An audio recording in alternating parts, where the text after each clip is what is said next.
뜨거운 전쟁 시절 젤렌스키 대통령의 행방에 대한 미스터리. 러시아군과의 적대감이 고조되는 가운데 우크라이나 대통령의 행방에 대한 정보는 비밀로 남아있다. 러시아가 일주일 전 우크라이나에서 군사작전을 시작한 이후로 젤렌스키 대통령은 자주 대중 앞에 모습을 드러냈다. 그러나 비밀 장소에서 온라인 연설을 통해서만 2월 25일 늦게 페이스북에 게시된 비디오에서 젤렌스키 대통령은 자신이 건강하며 그의 보좌관들과 함께 머물고 있으며 우리는 모두 여기 있고 우리 군인들은 여기 있다는 것을 보여주었습니다. 우리는 국가의 독립을 수호하기 위해 남아 있습니다. 그 전에 그는 수도에 계속 머물 것이라고 발표했습니다. 그가 1순위 표적이 되고 그의 가족이 러시아 첩보원의 2순위 표적이 되었을 때에도 익명의 우크라이나 관리에 따르면 대통령 경호팀은 정부 수반을 안전한 곳으로 대피시키는 시나리오를 준비했다. 그러나 대통령은 우크라이나가 여전히 러시아군과 싸우고 있다는 이유로 이 제안을 거부했다. 여기에서 전쟁이 진행 중입니다. 나는 대피가 아니라 탄약이 필요합니다. 우크라이나인들은 그들의 대통령을 자랑스럽게 생각합니다. 대통령이 말했다. 그러나 그는 어제 이후로 더 이상 수도에 있지 않고 수행원과 함께 조수들과 함께 도시로 갔다. 국가 대통령. 즉, 러시아 하원은 2월 26일에 발표했습니다. 미국 소식통의 정통한 고위 정보 당국자의 말을 인용해 미국 정부는 수도에서 대통령을 철수할 것을 요청했습니다. 소식통은 미국 관리들이 머물면서 정부를 원격으로 운영할 수 있는 안전한 장소에 대해서도 논의했다고 덧붙였습니다. 3월 1일 오후 기자들은 대통령과의 인터뷰를 위해 특별 장소로 모였습니다. 기자들은 밴을 타고 한 장소로 이송됐다. 이 건물은 소비에트 시대에 지어진 관리 사무소로 보입니다. 젤렌스키 대통령의 수호자들은 대부분 중화기로 무장한 젊은 병사들이다. 여기에 모래 주머니가 창문 아래에 서로 겹쳐져 있습니다. 커튼이 쳐져 있었고 카메라 스태프의 불빛만이 빛을 발하고 있었다. 우크라이나 국기가 프레임에 나타나도록 더 가깝게 이동되었습니다. 복도를 따라 대통령과 그의 측근들이 나타났다. 악수와 미소로 기자들과 인사를 나눈 후 그는 작은 대리석 계단의 첫 번째 계단에 서서 말하기 시작했습니다. 대통령은 면도하지 않았고 피곤해 보였으나 인터뷰 내내 여전히 열광했다. 그는 국제사회가 우크라이나를 지원하기 위해 더 많은 일을 할 것을 촉구했습니다. 우크라이나 지도자는 티셔츠와 전투화를 신습니다. 그는 최근 연설에서 이 이미지로 반복해서 등장했습니다. 이것이 전시 대통령의 사진이라는 점을 감안할 때 하루 일과를 묻자 일하고 잔다고 한다. 그는 또한 지난 며칠 동안 그의 아이들을 보지 못했습니다. 우크라이나가 얼마나 오래 버틸 것인지 묻는 질문에 대통령은 대답했습니다.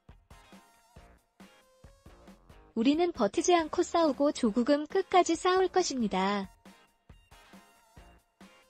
이것은 우리의 집이며 우리는 우리의 땅, 즉 우리 아이들의 미래를 보호합니다. 신사숙녀 여러분, 당신은 국민의 하인이 라는 TV쇼에서 대통령을 연기했습니다. 2018년이 되자 그는 실제로 우크라이나의 대통령이 되고자 하는 열망을 표현하면서 화면에 캐릭터의 생명을 불어넣고 싶었습니다. 3년 전 그는 평화를 약속하며 대통령에 취임했지만 지금은 최근 우크라이나 대통령이 그 노력을 칭찬하는 영상이 만화 연기와 화제에 휩싸였다. 러시아군에 대한 대항마가 전 세계에 방송되고 있는 상황에서 그는 깎지 않은 얼굴로 군용 녹색 티셔츠를 입고 자신을 적의 1순위라고 칭하면서 소셜미디어에 게시된 클립에 등장하면서 군사적 지원을 제공하지 않는 서방을 비판하는 포즈를 취하기도 했습니다. 러시아 특수작전에 대한 다큐멘터리를 만들고 있는 배우와 사진을 찍기 위해 그는 연예계에 낯설지 않습니다. 44세의 지도자는 1978년에 지금의 우크라이나가 된 구소련 남동부의 러시아어 사용 지역에서 태어났습니다. 소련이 해체되고 우크라이나가 독립국가가 되었을 때 그는 12살이었습니다. 유대인 부모를 둔 그는 어린 시절부터 이스라엘에서 유학할 기회를 받았습니다. 그러나 그의 아버지가 그를 보내주지 않았기 때문에 여전히 우크라이나에 머물기로 결정했습니다. 그는 경제대학에서 법학을 공부했지만 항상 코미디에 더 관심이 있었습니다. 그는 17세 때부터 우크라이나 극단에 합류했다. 그런 다음 그는 자신의 극단을 창설했습니다. 이름 95. 모스크바와 구소련 국가에서 수년간의 성공을 거둔 후 극단은 1대1 TV 채널을 위한 쇼를 만들기 위해 자체 제작회사를 설립했습니다. 그 당시 그는 큰 도시의 사랑과 같은 여러 영화에 출연하여 매우 인기가 있었습니다. 8명의 새로운 약속 등등. 5115. 대통령으로 승진한 교사의 역할은 그의 인생을 완전히 바꾸어 놓았습니다. 국민의 하인에서 그는 부패한 정치인을 탄압하는 동영상이 온라인에서 수백만 건의 조회수를 기록한 후 갑자기 국가의 지도자가 되는 캐릭터를 연기합니다. 이 연극은 우크라이나가 부패와 과도 정치에 맞서 고군분투하는 상황에서 매우 인기를 얻었습니다. 그는 텔레비전 밤에 공연했습니다. 첫 달 금음날 2118 이어 그는 자신의 캐릭터를 따라갈 계획을 밝혔다. 그리고 대통령에 출마하세요. 화면 속 인물처럼 그와 인민의 하인의 이름을 딴 새로 결성된 정당은 전통적인 방식으로 선거운동을 하지 않고 계속해서 저축을 하며 SNS를 중심으로 캠페인 프로그램을 진행했다. 95명의 그룹. 그리고 그의 대선 캠페인의 바이럴 비디오로 그의 반대자들을 조롱하는 것은 그가 상황을 처리할 정부를 약속하고 어떻게 출마했는지에 대한 삶의 이야기로 여러 면에서 볼 수 있습니다. 919년 취임사에서 경험이 없어도 인상적인 정치가가 될 수 있음을 보여주었습니다. 적어도 더 이상 올 필요는 없습니다. 2019년에 그는 73%의 치솟는 격차로 선출되었습니다. 그리고 그해 5월에 취임했다. 관찰자들은 그의 믿을 수 없는 승리가 부분적으로 2014년의 항해 운동의 결과라고 말합니다. 전 대통령의 전복과 러시아에 의한 반도 병합을 일으킨 그는 2014 시위 운동의 열렬한 지지자였으며 우크라이나 군인들이 분리주의 세력과 싸울 수 있도록 자금을 충고하기도 했다. 부패와의 전쟁에 대한 그의 신뢰는 손상되었습니다. 그는 부패와의 전쟁을 계속하겠다고 약속했지만 그의 동기에 대한 일부 회의론자들은 그가 과도 정치인들을 주변에 집중시키기 위해 권력을 빼앗으려 했다고 주장합니다. 1+1 채널 지분 75%를 소유하고 있는 억만장자와의 관계도 주목받고 있다. 취임한 지 한 달 만에 그는 전 미국 대통령 탄핵을 이끈 스캔들을 둘러싼 부패 혐의에 직면했다. 트럼프는 2명의 변호사를 돕기 위해 뇌물을 요구한 뒤 두 사람이 대선에 출마하는 동안 미국 대통령의 아들을 조사하기 위해 미국 법무장관이 된 혐의를 받고 있다. 다음 해에 그는 코로나19 팬데믹과 그로 인한 심각한 경제적 결과에 대처하기 위해 고군분투했습니다. 대유행 압력이 가라앉으면서 10월 2021년에 그는 거대한 스캔들에 휘말렸습니다. 영국 제도와 공화국에 등록된 10개의 법인과 관련된 코미디 제작 회사의 그와 그의 파트너 문서에 따르면 그는 이 정보를 받았다고 말했습니다. 그는 자신의 개입을 숨기기 위해 선거 몇 주 전에 친구에게 주식을 양도했다. 젤렌스키 대통령은 정치 경험이 전무한 사람이다. 그가 당선되었을 때 많은 사람들은 대통령이 최고 보좌관을 비롯한 경험이 없는 동료 그룹에 너무 의존한다고 생각했다. 판도라 파일에 이름이 있는 정보기관의 수장. 지난해 12월 중순 4차례의 여론조사 평균에 따르면 그의 지지율은 25%까지 떨어졌다. 코로나19 팬데믹, 세계적 대유행과 부패에 대처하지 못했다는 비판에 그는 러시아에 대해 강경한 입장을 취했다.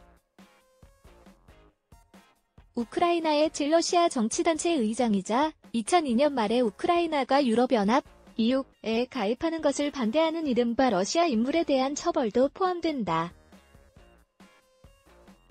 위성 이미지의 러시아 군대와 군용 차량이 두 나라의 국경을 따라 여러 지점에 모이기 시작했고 북대서양 조약 기구인 나토와 유럽연합 EU 지도자들에게 이 두 기구에 가입하는 것에 대한 우크라이나의 제안을 계속 진행할 것을 촉구했습니다. 크렘린궁은 더욱더 우크라이나의 지도자는 러시아가 국경에서 대규모 병력을 동원해 우크라이나를 공격할 것이라는 미국의 예측을 일축한 후 러시아의 움직임에 대해 많은 질문에 직면했습니다. 우크라이나 국회의장을 지낸 따 우크라이나는 서방 국가와 우크라이나 지도부의 호남 메시지로 인해 사람들이 누구를 믿어야 할지 알지 못한다고 말했습니다. 대통령이 러시아와의 갈등이 임박했다는 사실을 인정한 이후로 그의 대응은 2월 19일 우크라이나를 돕고 지원한 서방에 감사하는 연설을 포함하여 많은 우크라이나인들의 찬사를 얻었지만 총리가 우크라이나를 유지하려고 할 때 더 많은 일을 하지 않은 것에 대해 비판하기도 했습니다. 러시아에 대한 국가의 사치품 사업은 유럽연합의 제재에 영향을 받지 않습니다. 유럽은 대통령에게 전화로 연락할 수 없다고 밝혔고 지도자는 공개적이고 신랄한 반응을 보였습니다. 그는 트위터에 글을 남겼습니다. 오늘 10시 30분에 성문에서 격렬한 전투가 벌어져 몇 사람이 죽었습니다. 다음에는 전쟁 일정을 다시 잡아보려고 합니다. 특정 시간에 총리와 대화하기 위해 지금 우크라이나는 국민을 보호하기 위해 계속 싸우고 있습니다. 지난 2월 24일 러시아가 이웃 국가의 육로, 항공, 해상으로 특수 군사 작전을 개시했을 때 그는 유럽에서 가장 위태로운 대통령이 되었습니다. 4살 반의 대통령은 우크라이나의 동맹국들이 도움을 주기 위해 군대를 보내지 않은 것에 대해 비판했습니다. 그러나 재정적, 외교적 지원으로만 지원합니다. 그는 우크라이나가 버려졌다고 강조하면서 실망감을 표명했다. 오늘 저는 두 무리의 유럽 지도자들에게 물었습니다. 우크라이나가 나토에 합류할 것인가, 말 것인가? 모두에게 직접 물었습니다. 그래서 아무도 대답하지 않았습니다. 하지만 우리는 상관하지 않습니다. 우리는 아무것도 상관하지 않습니다. 우리는 조국을 지키는 것을 두려워하지 않고 러시아를 두려워하지 않으며 그 무엇도 두려워하지 않으며 우리 국가의 안보를 보장하는 것에 대해 중립에 대해 협상하는 것을 두려워하지 않으며 우리는 회원이 아닙니다. 그러나 그것은 우리에게 보장을 주지 않습니다. 그걸 어느 나라가 보장해주느냐가 중요하다. 일부 네티즌들은 그를 외로운 사람이라고 동정하기도 했다. 서방 국가들이 부과를 주저할 때 우크라이나의 쓰라림은 배가 된다. 금융통신 시스템에서 글로벌로 러시아 거래를 차단하는 등 러시아에 대한 가장 강력한 제재. 그는 자신을 러시아의 최대 표적이라고 밝혔지만 자신과 그의 가족이 우크라이나에 남아있다고 주장하며 사람들에게 호소하고 그의 연설은 사람들에 대한 관심을 보여줍니다.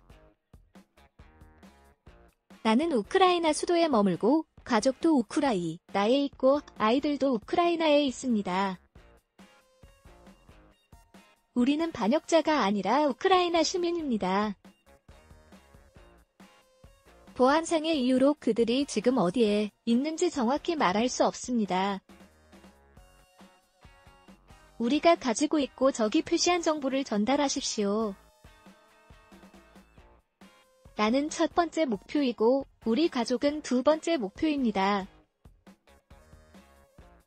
그들은 우크라이나가 정치적으로 고통받기를 원합니다. 국가 원수를 파괴함으로써. 안녕하세요. 우크라이나인들입니다. 최근 온라인에는 내가 우크라이나 군의 무기를 내려놓고 해산할 것을 촉구한다는 가짜뉴스가 많이 돌고 있다. 듣다. 난 아직 여기. 우리는 무기를 내려놓지 않을 것입니다. 우리는 우크라이나 정부를 방어할 것입니다. 우리의 무기는 진실, 이것이 우크라이나인의 땅. 우크라이나인의 나라라는 진실이기 때문입니다. 듣고 우리가 그 모든 것을 보호할 것입니다.